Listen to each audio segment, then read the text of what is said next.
evening all on PlayChess and YouTube, streaming to YouTube. Yeah, so okay, let's see. This week I've chosen Paul Morphy, officially starting in 1 minute 34 seconds. Actually, I'm a bit early today. A bit too keen maybe. Okay. So Paul Morphy, we've done a few on Paul Morphy. I'm hoping the board is okay on YouTube. It seems okay on my preview pane. So that board should be okay.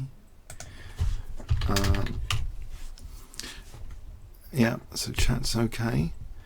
Yeah, so I've got a selection of games which I think are quite good fun to look at, which I believe we haven't checked before, hopefully in most cases anyway.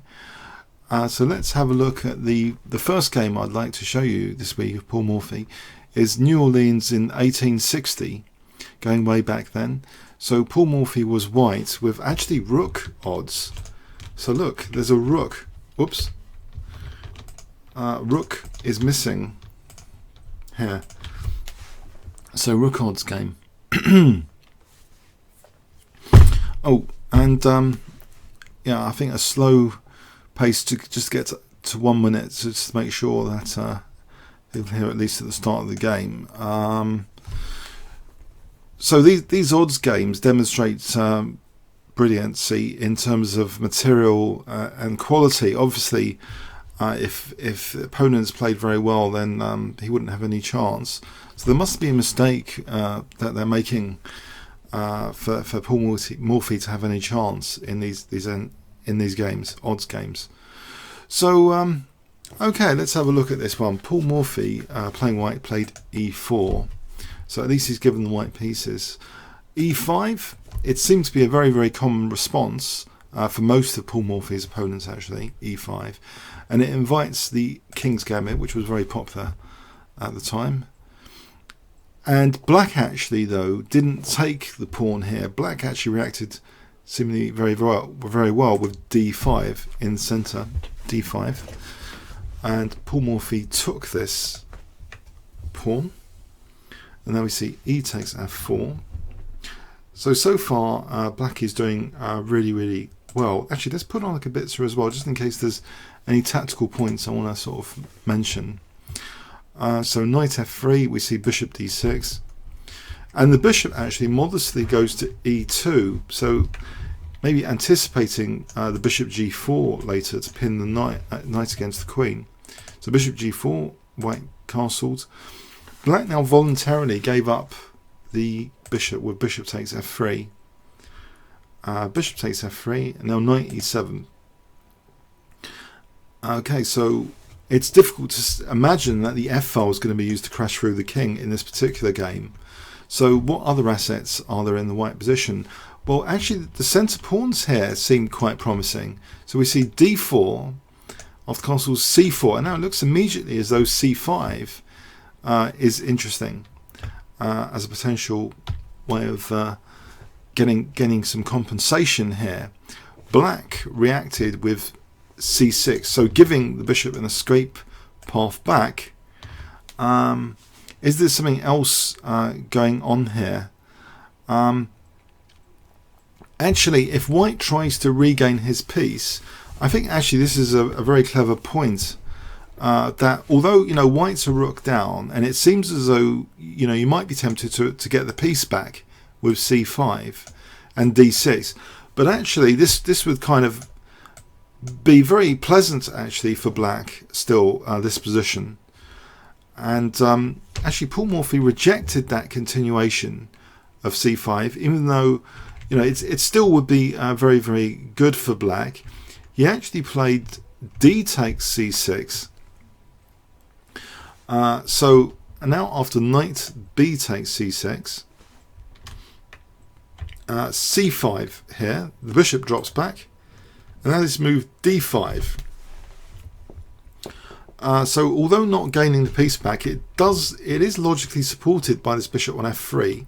This asset here has no counterpart for black, the light square bishop. So the light squares are potentially quite vulnerable for black. After knight e5, now we see d6, so immediately threatening bishop takes b7. So black actually took that. Queen takes f3. Threatening, well, the knight now should really move.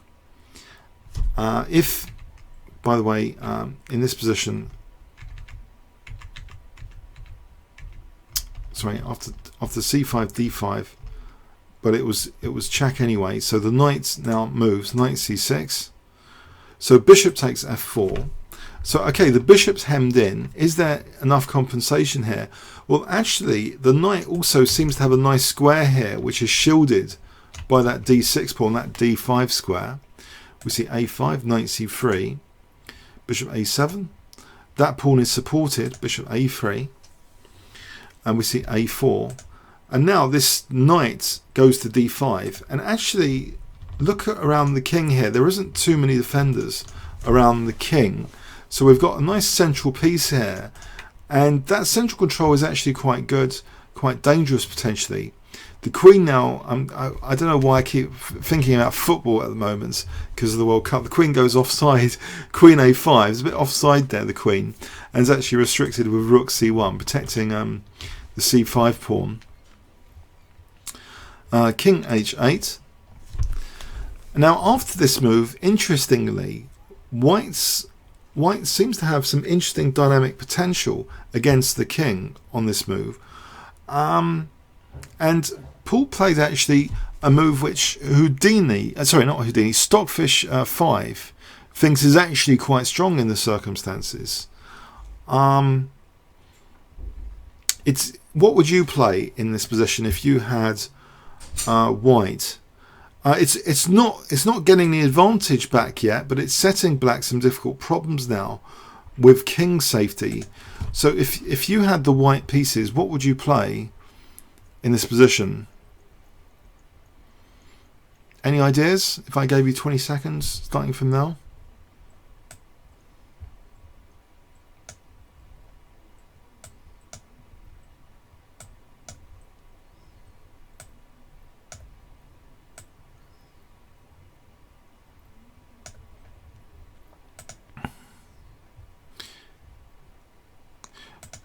So have you caught up with the position yet? I'm wondering about the 20 seconds stream delay. I'm hoping, so just to try and get people awake and thinking, so what would you play here with white in this position?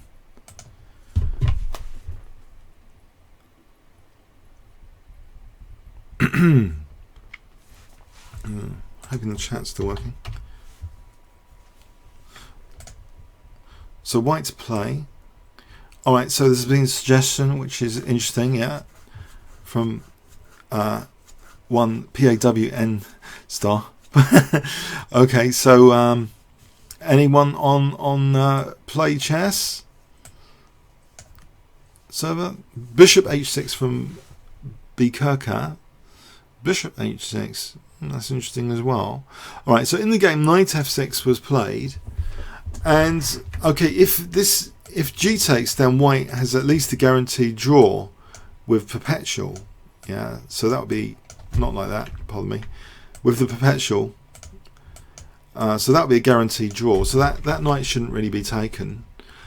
Black is still technically doing very well, but I played here G6, and immediately white is actually on the verge of, well, actually now Stockfish reckons the whole thing, the whole game has now changed. From this is the mistake, G6. Now white is actually better. Black should have, apparently, one of the stronger moves is knight e5, and then try and defend like this, knight g6, and that would have been a spoil sport, I think. Although it does seem to be dangerous with queen h5, but I'm thinking anytime queen h5 happens, black just takes that knight. So this would have been a much better course for black, much less committal than that pawn move. So g6, this now allows white queen h3, so threatening mate. So black played h5, and now the king safety's ripped apart. Knight takes h5. Even at this moment, though, at this very moment, black did potentially, in theory, have a resource, even though it looks pretty horrific now. Apparently black could have tried queen b4, and if check, we play this, and if for example check, we can just, I think, munch this, and that might actually be tenable, because the queen's actually, I think, controlling that key square h4 here. But no, black reacted by taking here, and now after takes, yeah, there's no king safety, it's been shot to pieces, but it needs some support for that queen, and the support comes in soon from the I don't want to give it away, but in this position, what would you play with white? And it caused resignation now for black, so white play here. And actually note the queen is cleverly supporting the e1 square, so it's attacking and defending, and that's an important note for the mastery Paul is showing. But white play here, so what would you play in this position to finish off the game?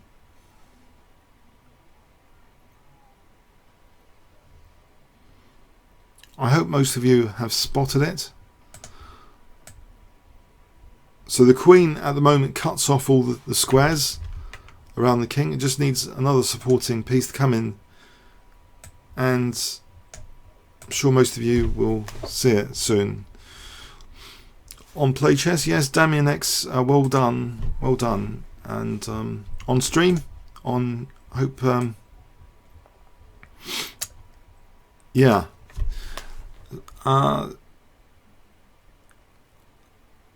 Okay, so catching up on the stream. What would you play with white? Yeah, rook c4, and then the threat is now rook h4, and it doesn't look as though there's any meaningful defense here. So black resigned. Black could give up the queen. It's not really that good.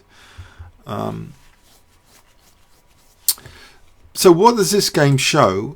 I think it shows that the trump cards actually created from black, which black gave white, is the light square pressure. And it seems interesting that the opportunity here, the interesting point for me is that Paul didn't get the piece back with c5. Instead, it seems, he didn't mind a blocked in bishop over here. Because if he can get his attack going, this blocked in bishop is like playing without a piece, and this becomes a magnificent piece for king safety later. So the quality of the pieces, you see that it was trying to do something, but c5 was supported, and then that fantastic knight played with the queen to cause a lot of damage around the king's safety. So, a rook down from the start, but you see that the quality of the attacking pieces, and protecting e1 in the final moments to get the rook across. So an interesting game there from 1860. Amazing, isn't it? 1860. So let's have a look at another game. Now Paul against NN, no name. So this is another King's Gambit game. Now knight f3. Actually, there's no odds. All the pieces are here. Okay, so knight f3, g5. Hi Thomas. Thomas from my chess clubs here. Thomas Villiers on stream. So bishop c4, g4, and now this is Muzio Gambit. I think it's been identified as Muzio Gambit. So d4, giving up a knight. For fast developments, bishop h6, white castle, c6, and now white gives up the bishop. Bishop takes f7, bringing the king out. Bishop takes f4. So this looks already really dangerous for king safety.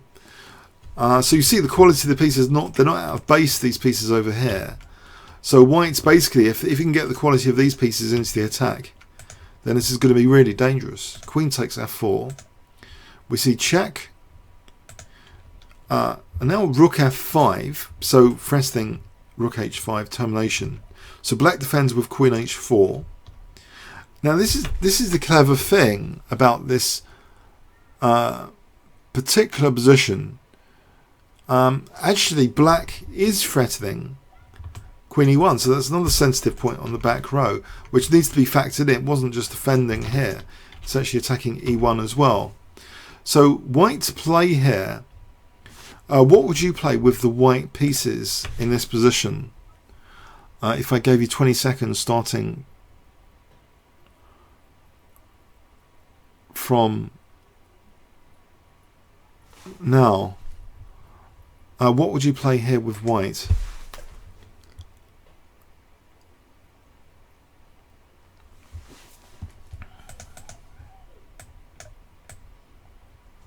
Any ideas?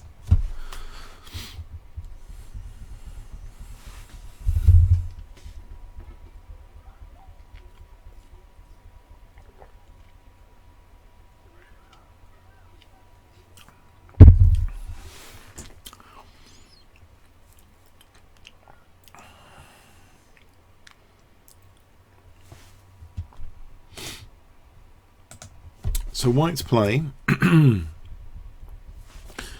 What would you play?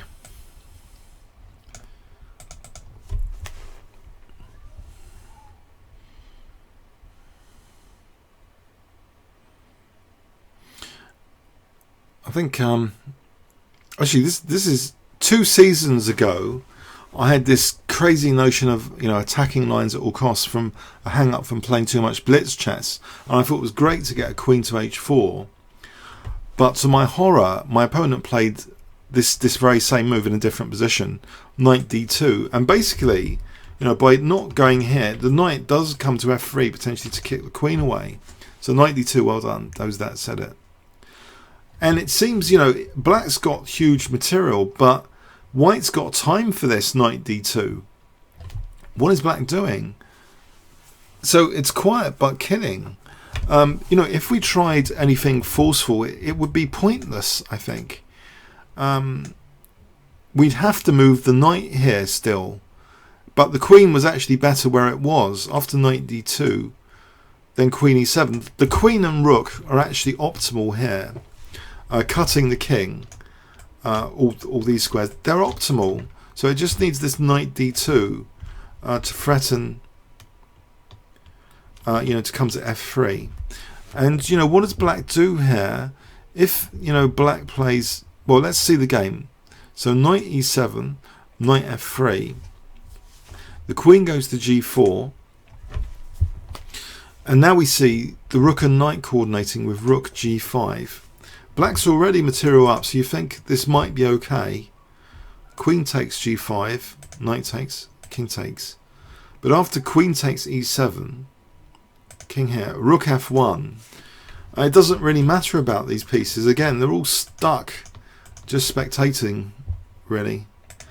So it's actually a forced mate in 3, this position. Black resigned here.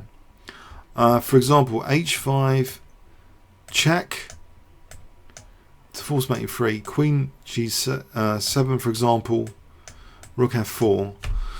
Yeah, so I think what do we see from this game? Really, it's a very kind of violent game by modern standards, because okay, it wasn't an odds game. He sacked a knight, and these pawns are diced. Front of the attacks, pressure on the f7 is more likely. It hasn't got a fellow pawn, and then we see the bishop sack before black had a chance to play d5, which might be almost apparently equalizing if black gets in d5.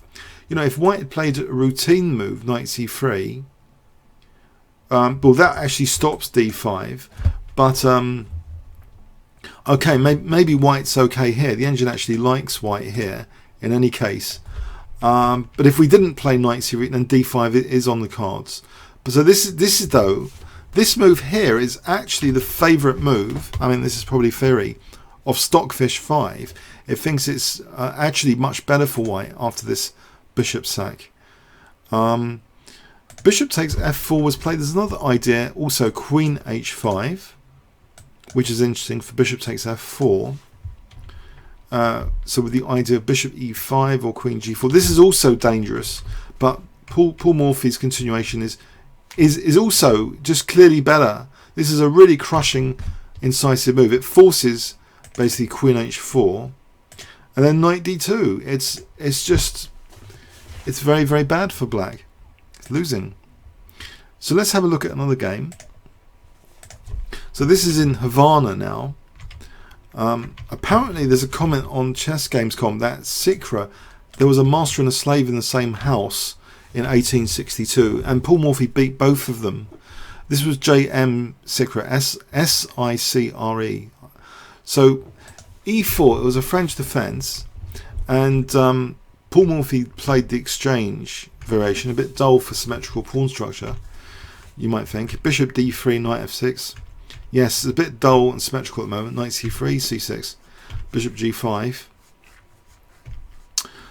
So H3 protects light on F6. Let's get past the opening. But now some exciting news now in this game. G4. So G4. So what is white up to?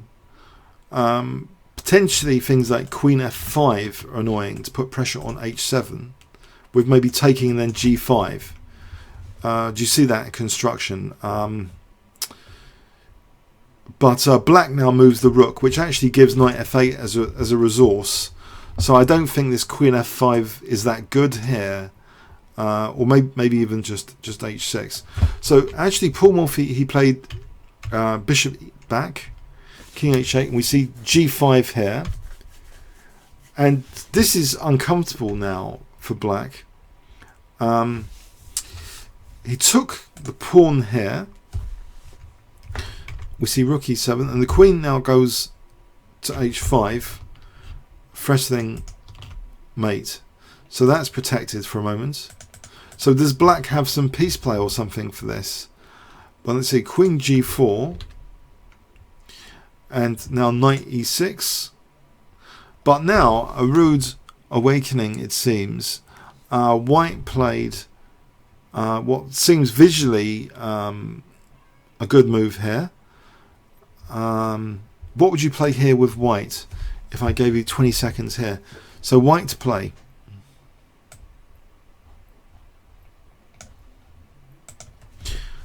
What would you choose?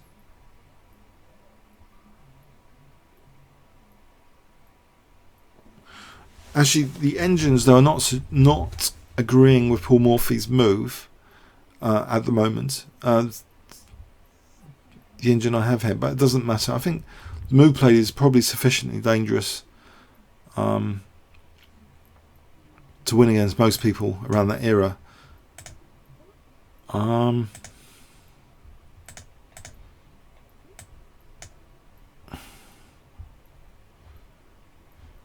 Okay, yeah, the engine actually suggests, well, it doesn't matter what the engine suggests. Bishop takes H7 was played, which is good, very dangerous. Now, best technically for black is actually to take this and suffer the consequences here of Knight H6 and then try and close up shop. That would have been the best. But we see an inferior defense here. Black actually played Knight F6. Now Paul Morphy just took here, G takes, and it looks as though Rook G7 is dangerous, backfiring it seems against the king, but actually no, Bishop G6 shields the queen in the G file. We see Rook G7, check, and then the king just moves here, preparing Rook G1. So this really hasn't worked out very well for black. Knight F8, Bishop F5. So white's just going to play Rook G1. Yeah, bit of a disaster, this position. So it's all over really. Black played on a few more moves, but it's totally gone actually. Yes, just smashed through here, and now material up as well. Raging attack. Black resigned. So what's interesting about this game, I think, is if we go back, it did seem quite sterile to start off with, but then we did have the slight difference in position is that white is able to play for G4, interestingly, which he did, and gain potentially dangerous possibilities. Bishop, the bishop e3 to play g5 basically, with e4 adequately covered in this particular position. So it wasn't really. It doesn't seem like a viable option to try and knight e4. So this is annoying for black. Technically, probably black should play something like knight f8. Might be one of the more solid continuations, and hope for the best here. That should have been okay. But yeah, we see some inferior kind of defense. Also, another idea is basically, there was another idea here that Queen h4 is also quite dangerous. But anyway, not a brilliant game from black. So let's go on to another game. So played in Paris 1863. Paul Morphy against C.S. St. Leon in Paris 1863 now. Okay, so we see another, we have the odds of the knights here, the Queen's Knight odds. Yeah, Queen h4, Knight d2 was suggested, by the way, instead of Bishop h7, but Bishop h7 gave the advantage anyway, by the way. So, okay, so C. St. Leon in Paris 1863, Knight odds game. So we see King's Gambit, that's taken Knight f3, g5, Bishop c4, g4, and White does give up the Knight. So even though he's lost the other one already, he gives up the other Knight. Queen takes f3, Black just tries to defend the pawn, White castles, Queen f6. But of course this kind of move, Queen f6, gives White that lovely e4 square, but it's a shame that there's no knight to go to e4 after. But this is played anyway, Queen g7, Bishop takes f4, Bishop takes f4, Queen takes f4. Technically Black is doing very well here at the moment. Knight h6. Now we see Rook f3, which does introduce Rook g3 as an idea. Rook g8, and in fact Rook g3 is played. Queen f8, and quite remarkably, Paul Morphy just took this Rook off. And actually, the funny thing is, this is given as the best move by the engine as well. Rook takes, Knight takes. Otherwise, the Knight's hanging. If Queen takes, so Rook f1, building up on f7. So the Knight tries to defend again. Knight h6, but now we see g4. So this idea of kicking that Knight with g5, and Black I think reacted badly here. Should have played Queen g7. Try and put pressure down that G file. For example, Queen G7. This is okay. Using that pin and starting to put pressure. That would have been good. But no, Black played D6. And here we see the move E6. So using that pin, that pressure on the F file. F6 now. And this is starting to be dangerous after G5 for Black. Using the pin again. We see now Queen G7. But after Queen takes F6, Paul has gathered here a dangerous pawn on E6 now. I think that was the best way. Was it? No, actually G takes F also had something going for it, but Rook takes F6 is starting to be a little bit dangerous for Black. Knight G8, Rook F7, C6. This might not have been the best move here. Knight C6, try and get development in, might have been better, and also played to support the Knight here. After C6, what we get now is Rook G7, so there's no time for this Knight to help that one. And this is awkward now. This is actually loved by Houdini. Not Houdini, I keep saying Houdini. Stockfish 5 loves this move, Rook G7. Okay, so rook g7, knight e7, because the idea of taking now with this pawn, cutting off the king, for rook h8 to be dangerous in this position. Probably best for black is knight g6 apparently, but black played king d8. Now white is on the verge of equality now already, even though he's 2 pieces down. We see check, and now we see rook e8. d5 is played. This is difficult now for black. You see, the thing is, in this position, if knight g6, then bishop d3, and I think these pawns are a bit of a menace. Say knight f4, e7, and it's actually really quite tricky. King here, we can just take, for example. So this is already quite dangerous. Black played d5.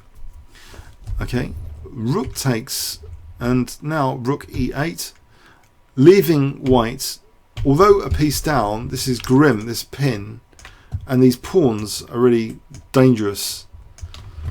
Well, one is about to be eliminated, but these 2 pawns are dangerous. h4,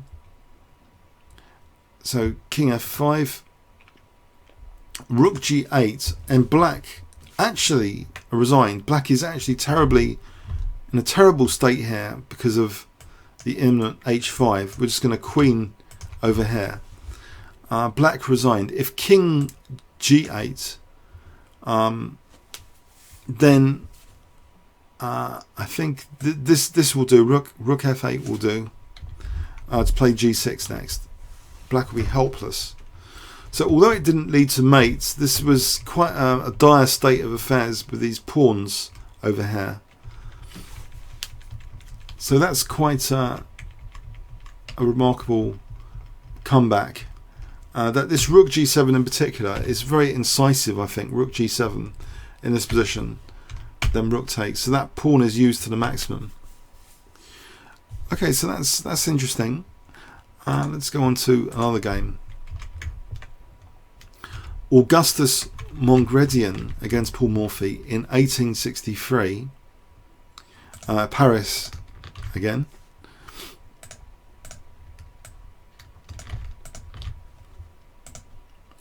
So, hi on YouTube. I hope the chat's still there. Yeah. So e4. Okay.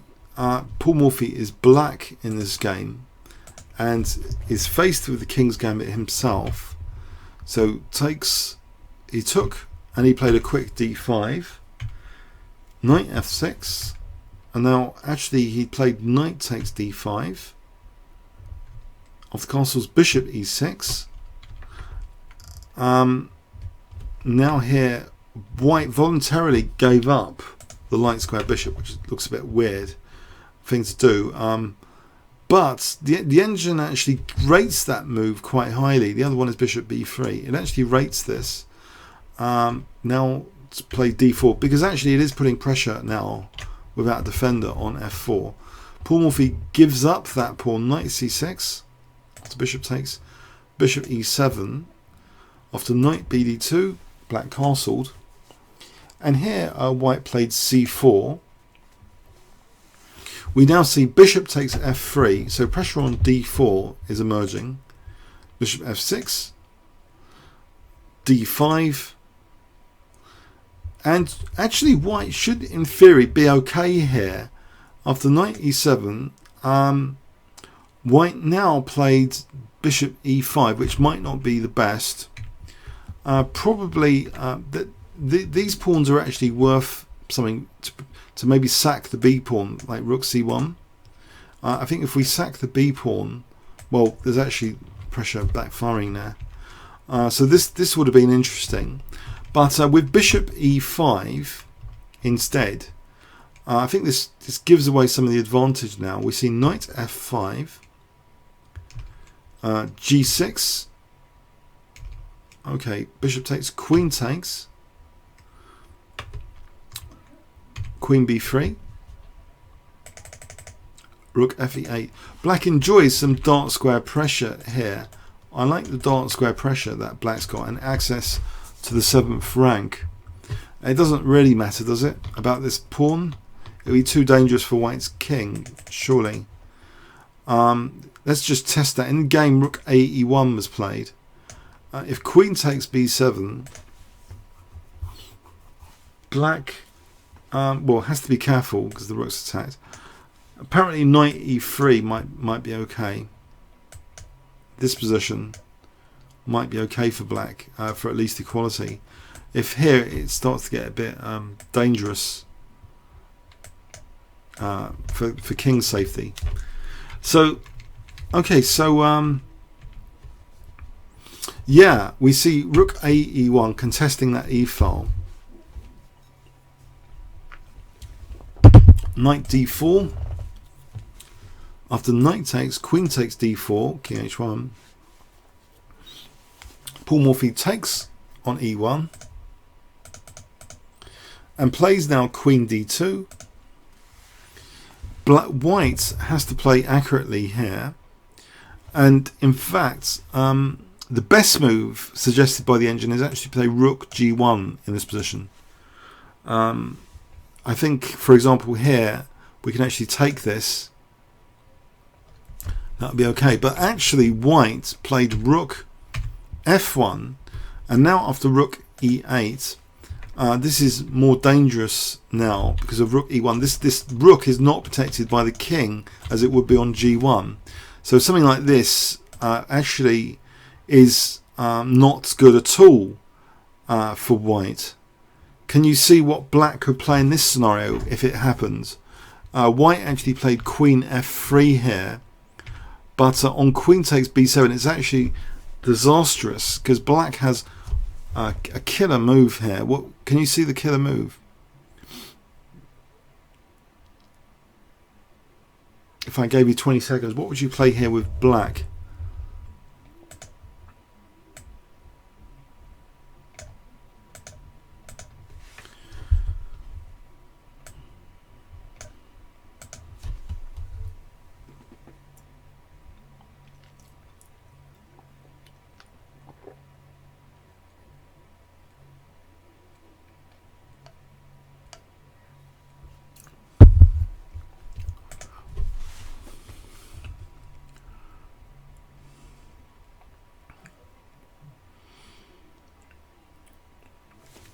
Any ideas?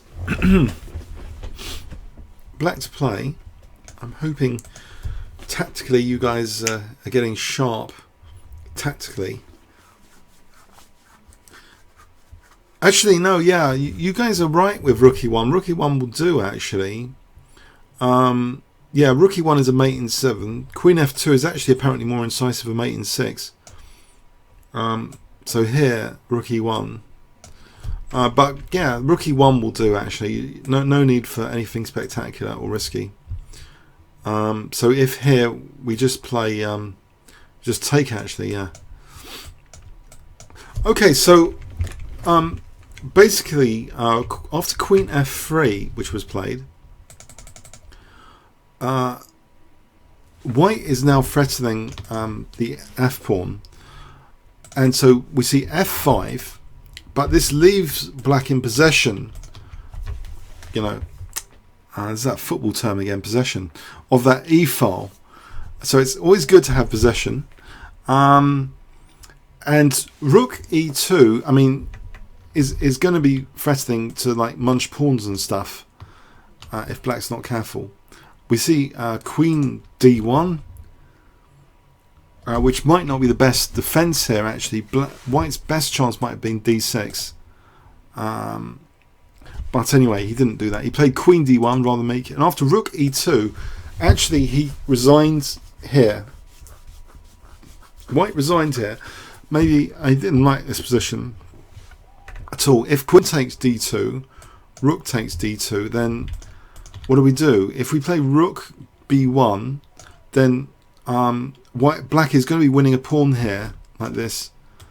That's too much pressure. It's winning a pawn, and the rook is still restricting the king. So basically, we can just wander the king up here, couldn't we, or through here. it's not very good to have this scenario in an ending with the rook on the 7th. It's beautiful. It's just easy to play for black. For example, you know, we can just bring the king in. Yeah, the white is just waiting. You know, it's horrible. We can just, once we bring the king in, like over here, or we can just take these pawns. So it's just a hopeless endgame.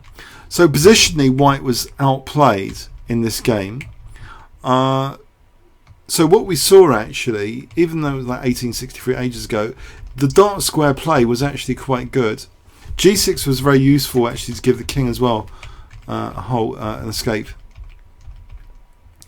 What does white do? Yeah, if he played queen d1, is that an option? Well, queen takes b2, just to sound pawn up. So it was pretty dangerous at this stage. So white needed to play accurately here. So just let him down the e file, and that's like a winning advantage. After the move f5. f5 is actually the most accurate move. If rook e7, then queen f6, and white's still in the game. Apparently this is equal. So this is actually, as recommended by Stockfit, this is the strongest move. Doesn't commit the rook, doesn't allow queen f6. White's just in terrible trouble here after f5. I thought I'd point these little things out that you might not be aware that, you know, there's accurate moves for defense and attack from Paul Morphy. So yeah, not committing resources unnecessarily. So let's have a look at another game from Paris 1863. This one was against Jules Arnaud de Riviera. Paris. It says actually Paris 1858 or 1859 or 1863. This is from Chess.Games.com. I'm sorry, they don't know what year this is. Apparently it was in Paris though. So Paul Morphy was playing white, and actually we get knight f3. Bit of relief from the King's Gambit. So bishop c4, and we get this d4. Okay, e takes, and white castled. Bishop e7. Black, in theory, should be playing, I think, just check live book here. Knight takes e4 is by far the most popular move. Bishop e7, not so much. So bishop e7, knight takes. White slightly better here. Knight e5. The bishop goes to e2, d5, f4. Knight takes, e5. Okay, we see this check. Knight d7, bishop d3. So potentially some menacing ideas already with the knight away from that defensive h7 role. Rook e8. We see bishop d2 here, and now the knight. Okay, it's defending h7 from f8 though. The queen goes in anyway. We've still got some prospects, surely, like bringing rooks in later, you'd think. So g6. Maybe this is not the best move, like we saw in an earlier game. When people play g6, that's very committal for dark square weaknesses. Engine suggests something less committal, like rook e6, queen d7, less committal in terms of pawn structure. Pawns can't go backwards, so these dark squares are weakened. Queen just goes into h6. This might not have been the best, apparently. Queen h6 though. Queen f3 is also another interesting idea to play the position like this. This is a different style of playing the position, maybe more scientific on this dark square and these other dark squares on this diagonal. But no, we see queen h6, knight e6. Now this definitely asks for it. The knight shouldn't. This is definitely the first clear blunder of the game. Knight e6. Actually, black might have been okay here, nearly, with knight d7.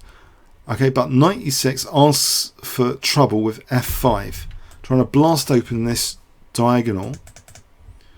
Okay, bishop f8, queen h3. This is looking pretty nasty. Knight c5. Can you see what white played in this position? Okay, there's a pin on that pawn. It looks. Do we want to lose the light square bishop? So decision time.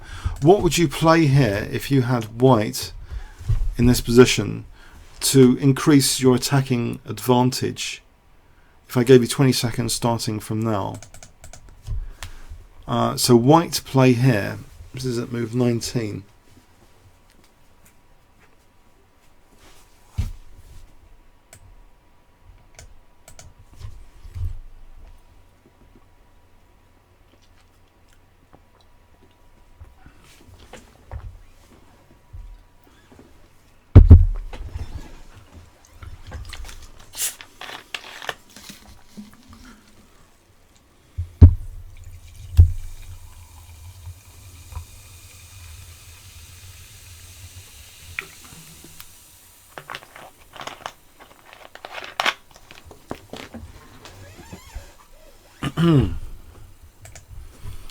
Okay, so Nerek is the first to respond. Yeah, I think that's great.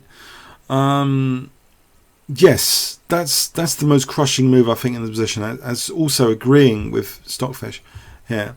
E6, yes, blunting the bishop, damaging this pawn chain as well. I think the great attacking masters, they look at the pawn chains around the king and try and undermine them. I remember seeing Kasparov games with h4, h5. You know, this pawn chain, once that's compromised, then there's all sorts of possibilities generated. So f takes. So we've got a compromised pawn chain. But here, fg is actually very strong. Paul Morphy played f6, which is also very strong, which introduces f7. Check, winning the rook. Now, black played e5, attacking the queen. This was ignored with check, and now white's queening. So yes, he's crashed through, winning material. Black didn't do a very good job there, it seems. Before we go on, what should he have done after f6? It's pretty grim, actually, this position. What do we do with black in this position? It's pretty hopeless. Okay, so let's just have a look at the game. Bishop takes g6 was played. Not even moving the queen here, just attacking this queen. And also the rook's on the bishop here. So if queen takes, well, we've got rook takes f8. So we see bishop takes h3. Bishop takes. Black gave the bishop up to get a pawn, an extra pawn, but he's like material down. So it's not very nice, this position. He's a rook down and resigned. So what do we get from this game? Do we get anything interesting from this game? Well, yes, I think the pawns being used to smash black's king up like this is quite interesting with the f5 and e6 stuff. Of course, black asked for it with knight e6. But even though this is a difficult position already, so the real mistake, I think, it started getting really bad after g6. The queen like dropping back here. It didn't really matter about this dark square bishop. This e6 and f6, this light square bishop. This e6 is really quite a cruncher here. Another way of skinning the cat, it would have been f takes g6. Because apparently, if we check this line, knight... Whoa! What? Well, just bishop takes h6 is good. This is very, very strong, but also knight takes d5. This is crazy stuff. What?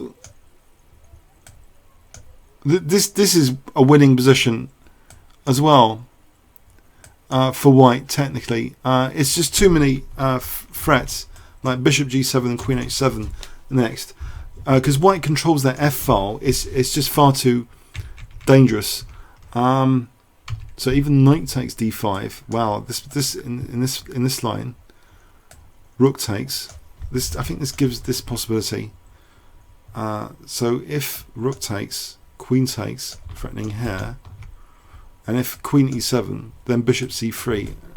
So there were different ways of skinning the cat here. Either f6 or fg. It's such a crushing position. I just wanted to show you that. So anyway, let's go on to another game.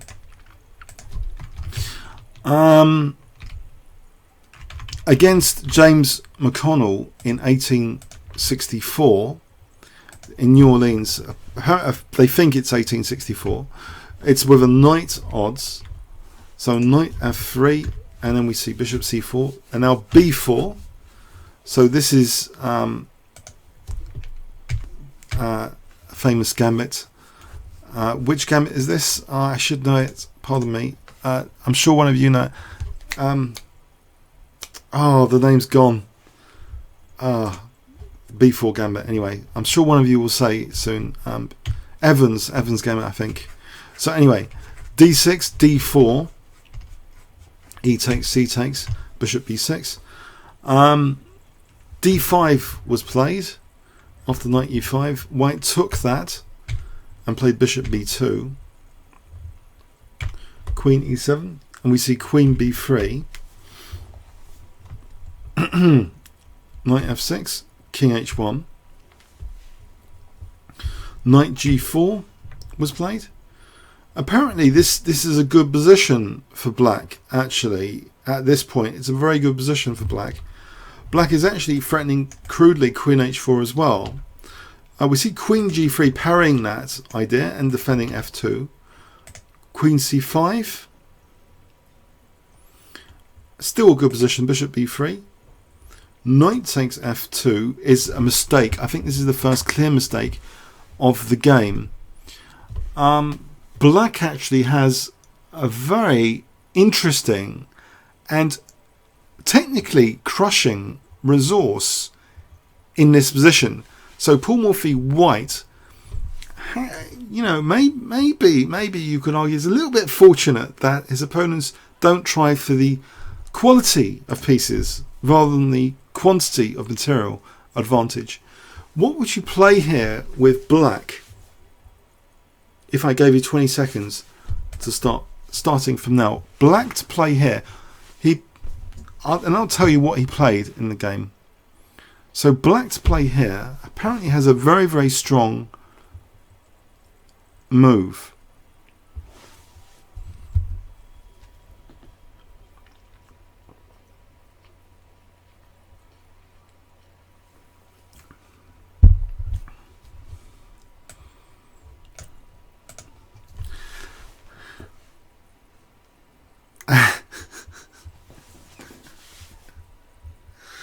Yeah.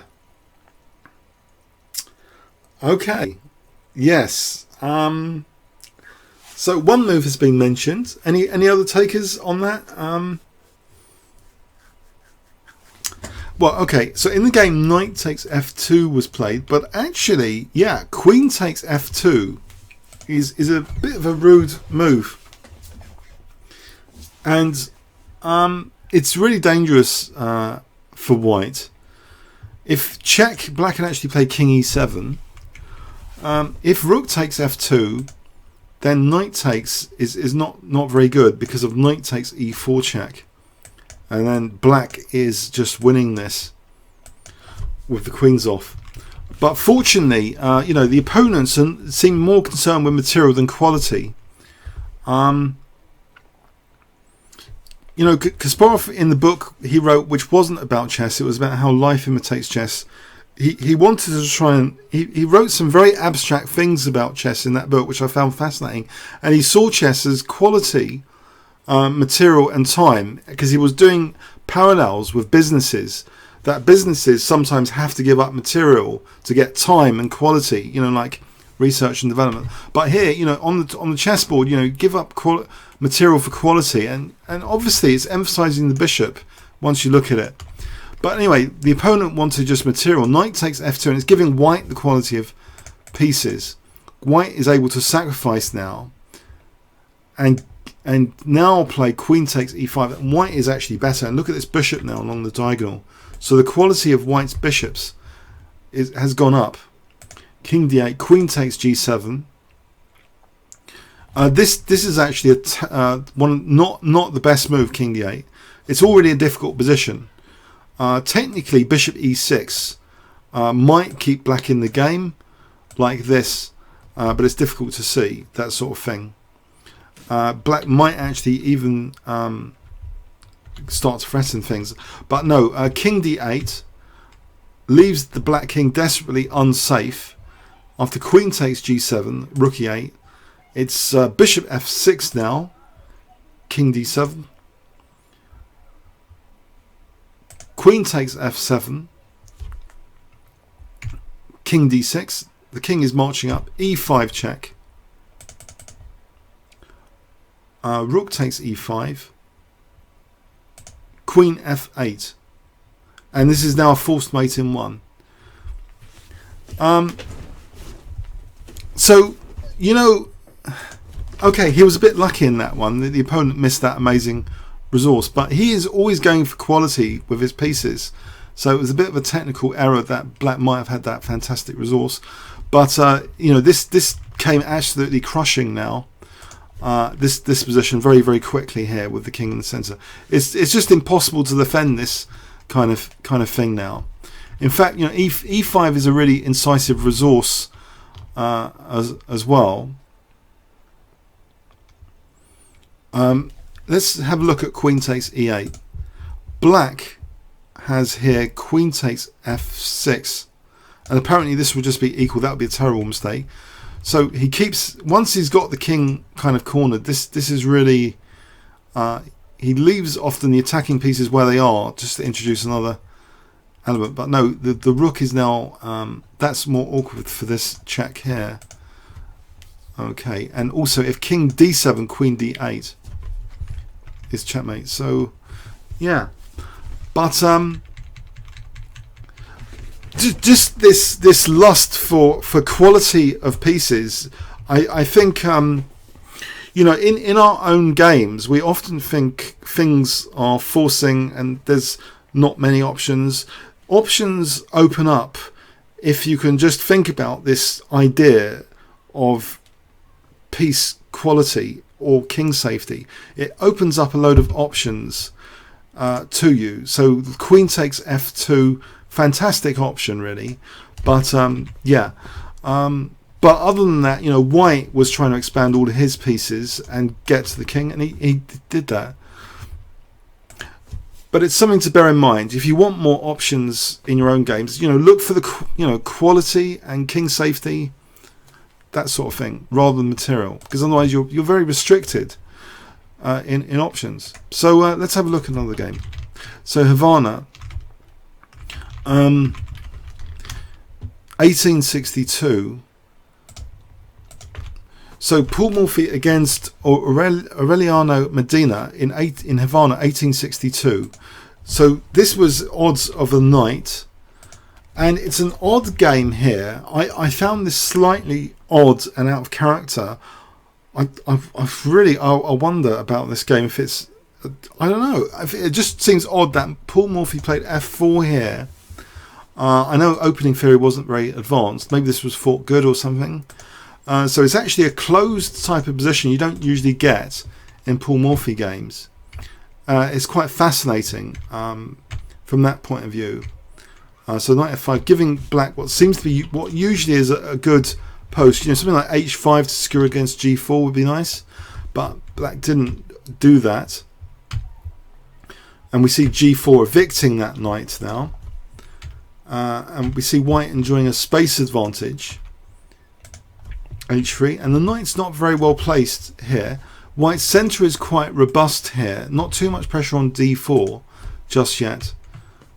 So bishop e2, c takes, we see this check, and now a3. So strange game from Morphy standards. It's very closed with space, stopping black castling queenside.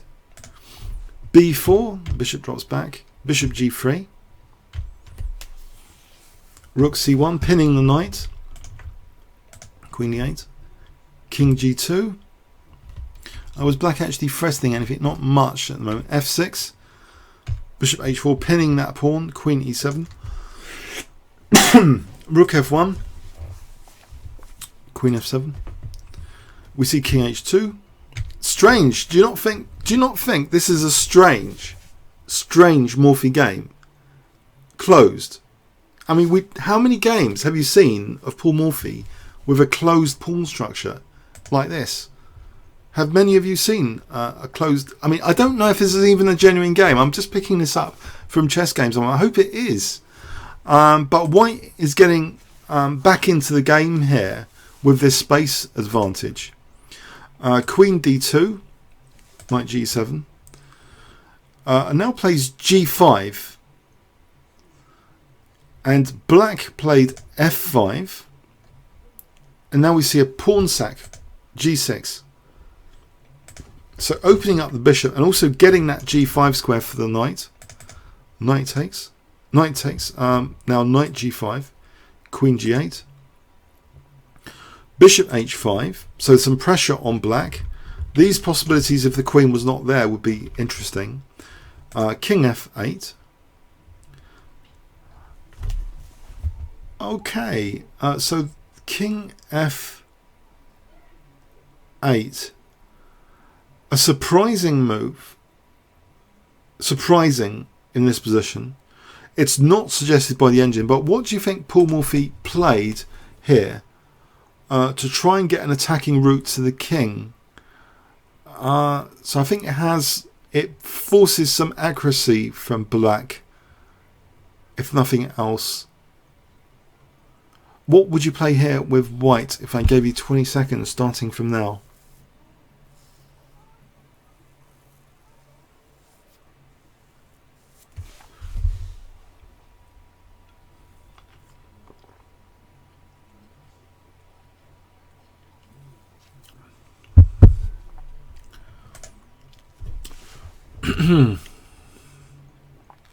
Okay, Tom, you said b5, and that's really actually that's one of the engine suggestions as well, one of the top 2 engine suggestions.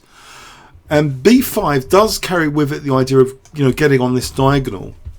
The thing is, I think black can play bishop a5, for example. What Paul Morphy played is actually rook takes c6, quite interestingly. And this is not sound, actually, technically. This isn't sound. If bishop takes c6,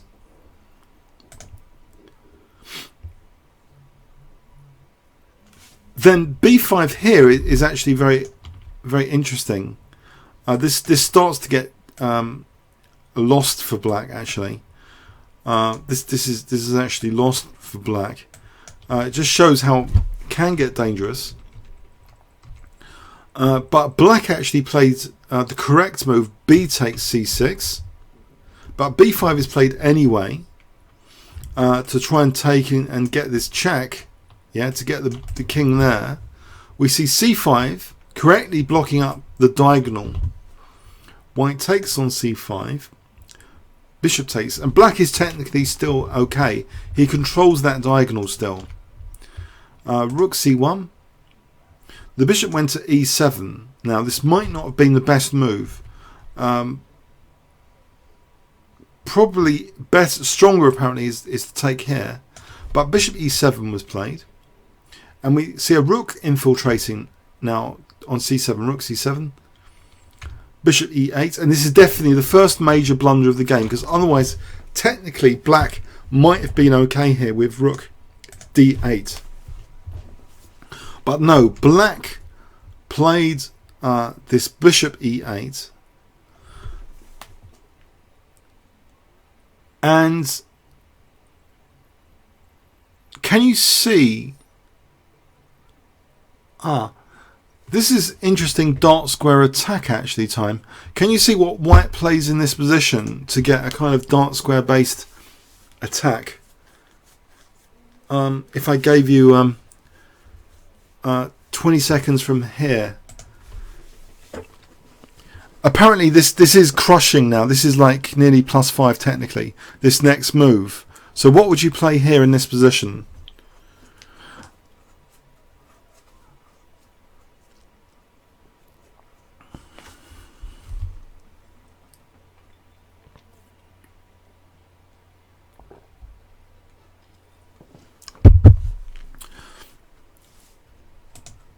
Aha. So Constantine saying bishop takes knight. that sort of bishop takes knight type move is often actually a dark square based or light square based attack, because knights are often holding together squares. The knight is actually holding together the dark square bishop, which is a key defender here on this diagonal. So it is actually the most interesting move here, apparently, to play bishop takes g6 first. Not rook takes e7. No one's actually suggested rook takes e7. I'll go through your suggestions first. No, someone sort of might have implied rook takes, knight takes is fine, apparently, for black. Because also we're attacking this bishop now. So no, that's not the way to do it. Bishop takes g6 first, so weakening e7. And black now played h takes g. And guess what white plays now? So this is dark square attack time.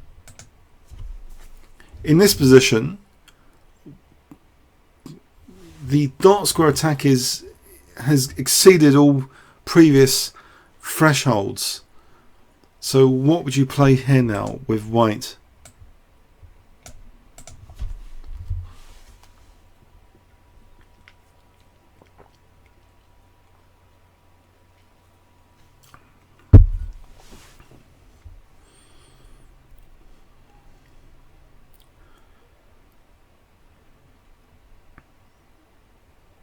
Yeah, so on play chess, yeah. Oh, sorry, have we reached this position? Okay. So on play chess, yeah, 2 suggestions, yeah. Urselland, Fragile, yeah. Yes. So here, it really crashes through. This diagonal is really bad now. So rook takes h4 was played. If king takes e7, check is unbelievable because of check. Knight takes e6, threatening here, and black has to give up the queen. Actually, if queen f7, check, and that is checkmate. That's checkmate. All these squares are covered. Yeah.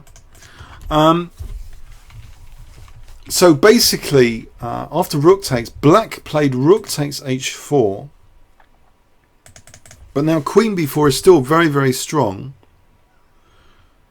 Black tried rook takes, and we see here knight takes, and black resigned here.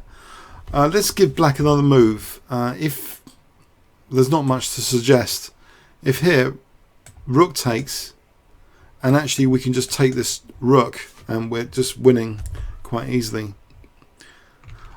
So I thought that was a peculiar game because it was a closed position, stretching out on both sides.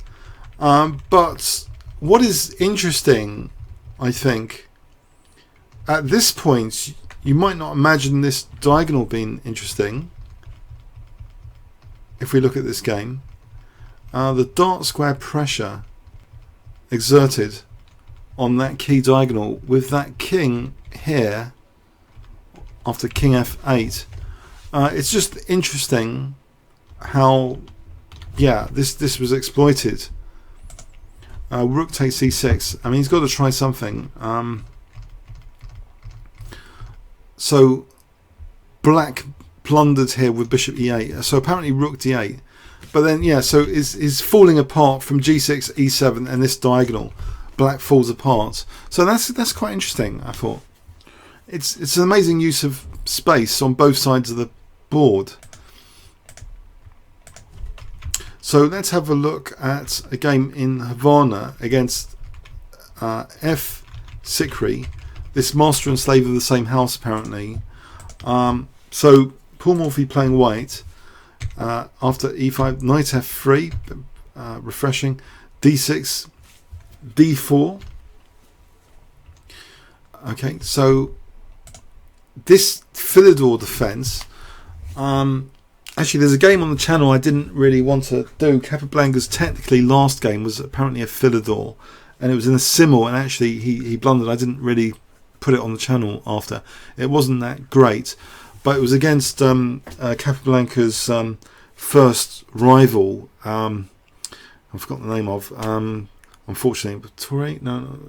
Anyway, Philidor is quite rare. Knight E takes D, Bishop C4, C3, C6. White castles. Black now played D takes, accelerating Knight's development. Queen B3, Queen C7. Knight takes C3. G5. That does seem a bit weakening, although it might give the bishop a useful diagonal.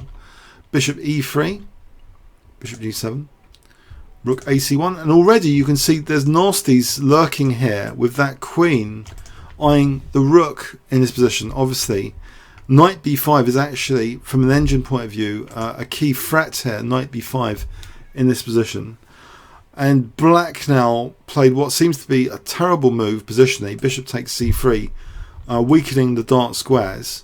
Queen takes C3. So White is clearly better now. This just looks terrible. Fundamentally, E5. We see Knight D7. Black's just asking to be shredded. Bishop D3, hitting the rook.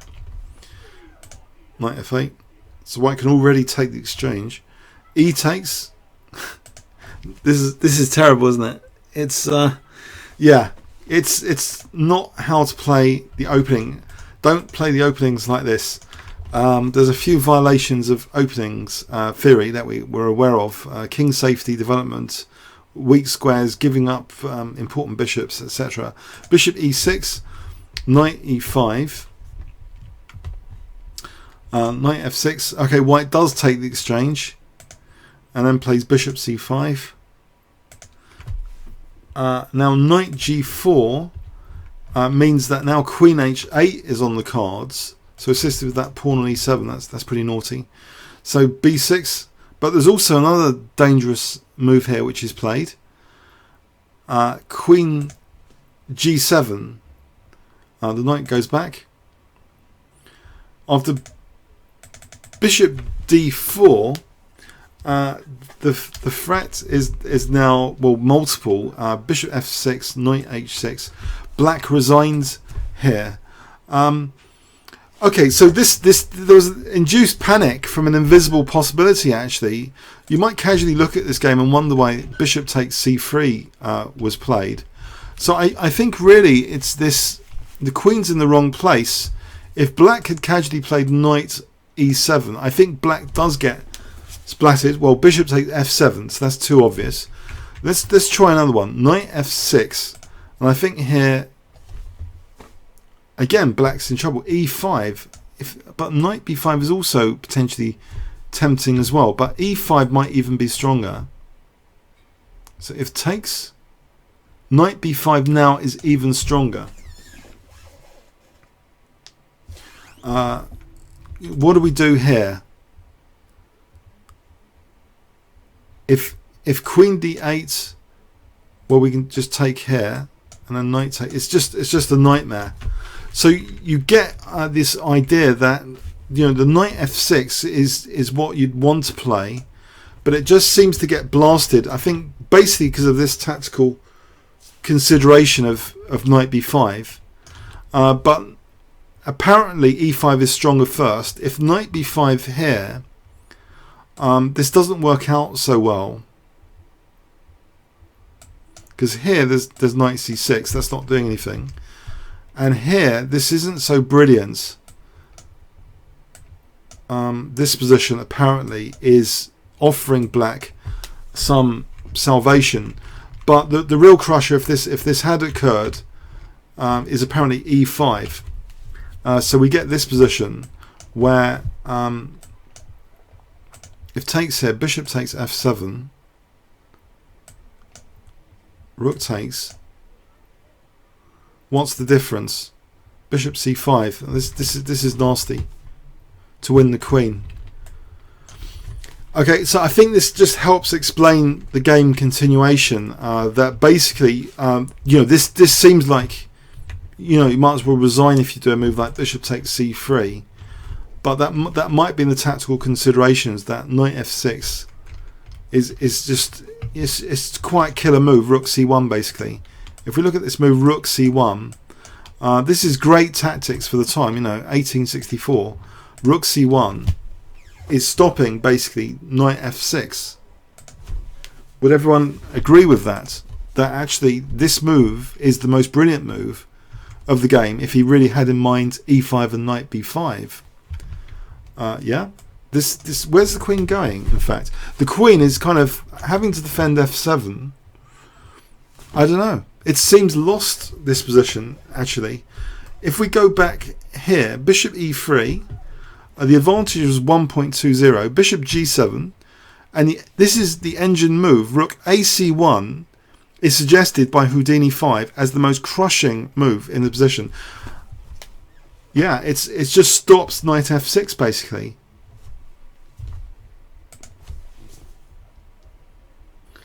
It wasn't the greatest opening from black, obviously, to get to this position, but this is already terrible, this position here at move 10. So let's go and have a look at another game. I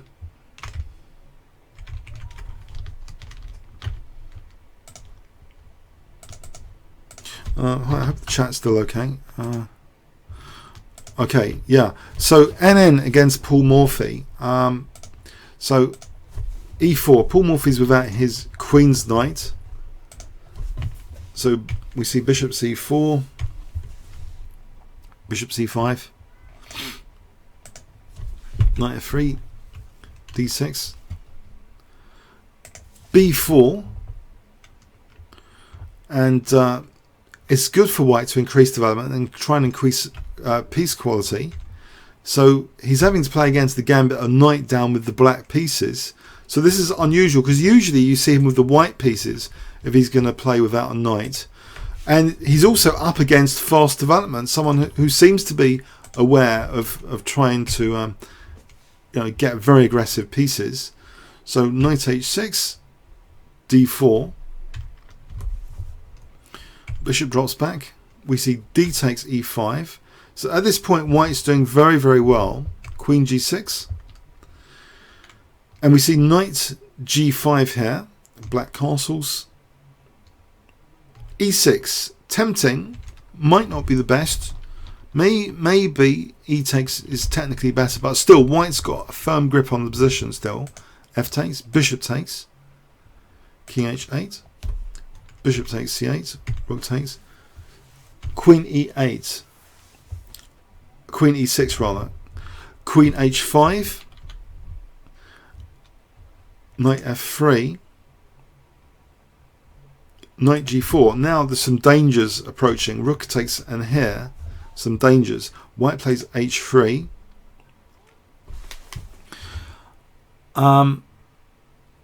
Now things get this is amazing really.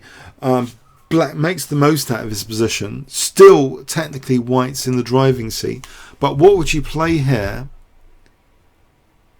with black? If I gave you 20 seconds here, what would you play with black?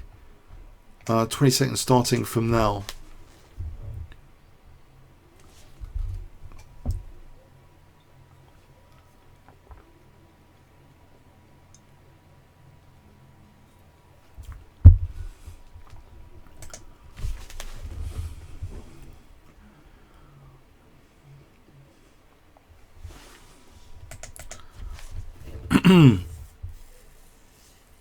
Any ideas? It's not.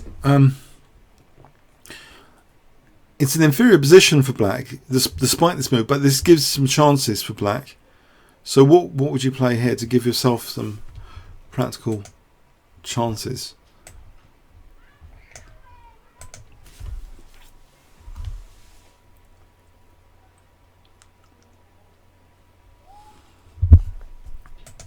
Okay, Juan has mentioned, yeah, knight takes f2.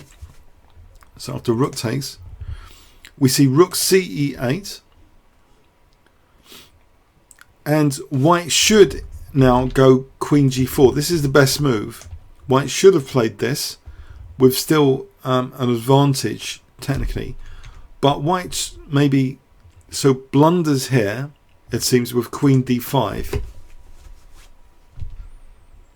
This allows now actually the queen exchange, which you think wouldn't be interesting for black, but it is, because it opens up that e file. So e takes, rook e2, pretty nasty, and black is back in the game after this queen d5. That's a blunder. Black's in the game, more than in the game. Black's got the advantage here now. Bishop e3 takes on c1, and now rook takes f3. So his material up, and white resigned. So yeah, white. Obviously, white's got to make a mistake because he starts off with material up. If he had played queen g4, this apparently is okay for white. It's good for white. There's not too much going on here. If black plays accurately and defends the e2 square, in fact, I've given you too much of a clue there. This is really quite dangerous for white, this position. Maybe he was afraid of it, but there is one move here which would secure advantage for white, most definitely.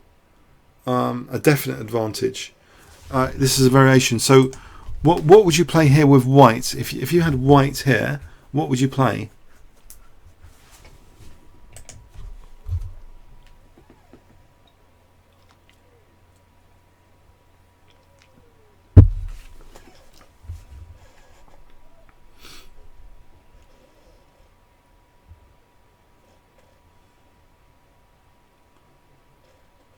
Yeah, Thomas, yeah. Okay, rook e2 needs to be played, king f1.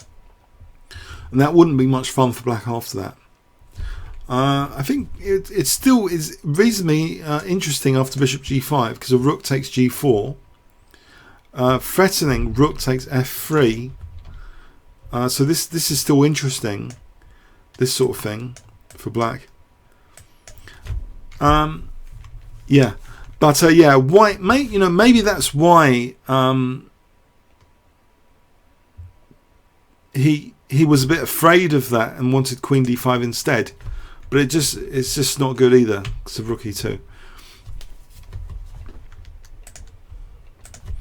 So let's go to 1866.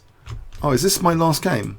Oh, yeah. I got a whole bunch of games because they're kind of small compared to Magnus Carlsen games. So I did get like a bunch of about 10, I think. 1, 2, 3, 4, 5. About 10 actually. Yeah, this is the last one in the batch, and this week,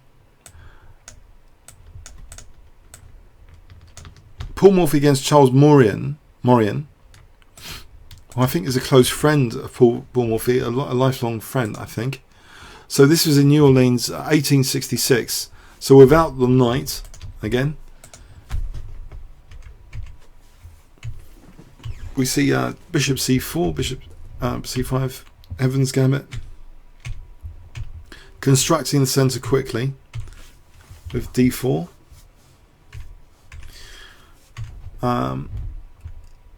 d5, knight goes to a5 here. Now we see e5, interestingly.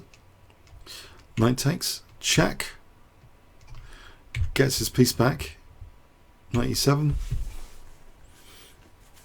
Paul Morphy plays e6 here, takes, bishop c6. Black is doing okay technically, but maybe the need for accuracy has gone up slightly. Bishop g5, h6, and we see queen h4 here, using that pin. Bishop takes f3. Very good move actually. It's recommended by Stockfish here. G takes. So black is technically doing well at the moment. Plays now d5. Still okay. f4. Bishop d4. We see rook ad1. That's supported with c5. f5. And now things are interesting after f5 actually. We see queen d6, which I think is actually another very good move from black. If black, I mean, let's imagine. Well, black can't castle. That pin is quite nasty, and I think that is one of the better moves. Queen d6. He doesn't want to do this. This would be a disaster. And we just take, because we've got the check here, and we're going to mate on there. So queen d6 is a very good move. Still, black's doing fine at this point. Rook fe1, and we see g6. This isn't so hot, this move g6. This might have been the right time to consider, well, h5 to stop any queen h5 business, or even bishop f6 here should be okay now, because we've got the king running over there and black's a piece up, and might be able to use that g file. But no, we see this move g6, and we get a lot of pawn mobility now, potentially, with rook takes d4 being played. Rook takes d4. Actually, this might not have been the best technically. Right, black missed his chance maybe here. He routinely captured that rook. What would you play with black in this position? If you had black, what would you play in this position?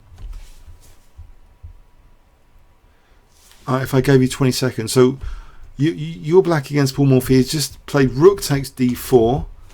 What would you play? So remember this idea of quality, options,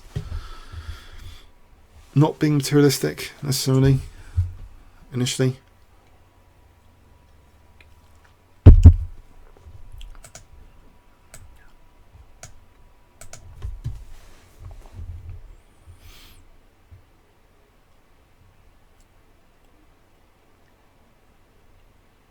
So rook takes d4 was played.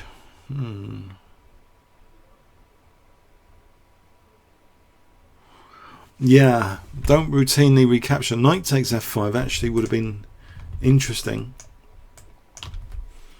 and setting white a difficult challenge. If rook takes here, then queen takes. This is tricky for white indeed. Queen f4. We can now take under much better circumstances. The knight's holding the queen. But unfortunately, yeah, c takes d4. And now we see f6. And these pawns are very, very dangerous. Although after knight f5, maybe even f6 is not technically best. Maybe bishop takes. But f6 allows knight f5. Queen h3. So white is threatening, it seems like quite nasty things. Rook c8 was played. Check. Bishop f6. And we see now the move queen f4. This is the first major blunder, because even here black was okay actually technically with rook h7. If rook h7, it's not clear how white proceeds in this position. It's still about +4 for black actually, but no, he played actually queen f4. Blunder. At the minimum, I mean, it allows, I think, checks or not checks. No, there's queen d6. Okay, Paul Morphy, he took here, and black really cracked up. Actually, he should play the check here. Apparently, this is okay for black with the right moves. But no, black now plays rook c6. Okay, and it creates a kind of weakness on that back row, which is brilliant. It allows a brilliancy here. So let's just look at the brilliancy continuation first. So rook, I shouldn't have even said that. Sorry, pardon me. I've given you a slight clue about something here, which I shouldn't have. Yeah. So white play here. Now this is brilliant. This is brilliant stuff from this position. So white play and win here. Maybe this is a nice finale for our session here. So what would you play here with white if I gave you 20 seconds starting from now?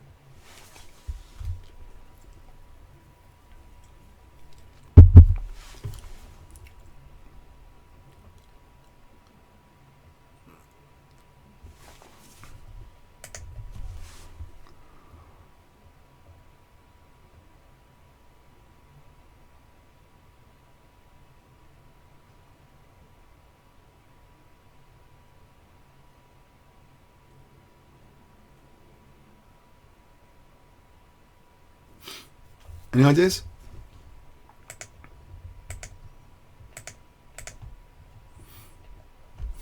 Okay, yeah, not e7 check, because the knight takes e7. This isn't so dangerous. This is okay for black off the check, and king takes. This is okay. No, the crushing move is queen takes f5 to try and get this pawn queening. This is actually a forced mate in 5, whatever black does. So if takes, check, and we queen, checkmate. And there's no real defense here after queen takes f5 at all. This is it. This is end of it, you know. So actually this is a little bit like, you know, knocking out a knight, defending dark squares, or here, you know, e7. We saw a little bit of that in another game. If you can knock out knights, that really does seem to punch the dark squares a lot of the time. So black is just a forced mate, basically. You know, rook c8, we just play e7, checkmate. What do we do here? Nothing. There's nothing to do here. Now, technically, just to be a spoiler, black missed the chance, it seems, in not playing queen g5 check in this position. I'm going to show you this now. I didn't want to venture out too early about this, but queen d2 apparently spoils the fun for white. This move spoils the fun. What does white actually do here? White's worse here apparently. If e7, king takes. This is not doing anything. Queen a3. This is not doing much. Knight e7. So he's a bit fortunate, basically. But you know, he's playing humans. He's not playing computers. So what do you expect? So sometimes, you know, people slip up. That was a bit of a slip up because, you know, this e7, e8. But you need this queen f5 to make that magic work. So yeah, you know, he's brilliant tactically. You got to say, you know, he finds amazing tactical resources, and I hope you got something out of these games. Okay, so see you next week. Comments or questions on YouTube. Thanks very much.